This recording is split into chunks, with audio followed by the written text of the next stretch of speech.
Welcome to Luca is a billionaire, where the only thing I invest in is your answers. You begin by creating the physical train body. Open Roblox Studio and place a base plate or map area. Once done, insert parts. Use rectangular blocks for the chassis and cylinders for wheels, position them accurately and disable anchored for moving parts. Make sure to group these into a model named train base to keep hierarchy tidy, because that simplifies welding and scripting later. You'll save time by setting materials and colors now, and aligning pivot points to make movement predictable and stable.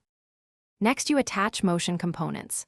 Weld the wheels to the chassis using weld constraint or hinge constraint so they rotate correctly. Hinge constraints give realistic wheel spin.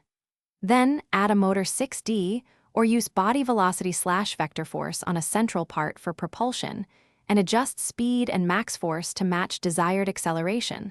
Lower values for smooth starts. Make sure to set a primary part on your model and align orientation to the track direction, because consistent axes. To finish, build or import a track and snap rails to grid so clearance matches your train model. Make sure the train's wheels don't clip edges. Once done, add a waypoint or pathfinding script that moves the train along predefined points, and include braking zones by reducing velocity or stopping motors before stations. If things go wrong, check friction values, constraint types, and that the primary part is correctly aligned. Often wheel slip means low friction or misaligned pivots.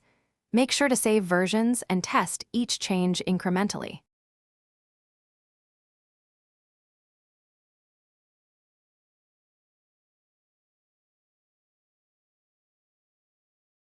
Thanks for watching and please subscribe. It's the best investment you'll ever make.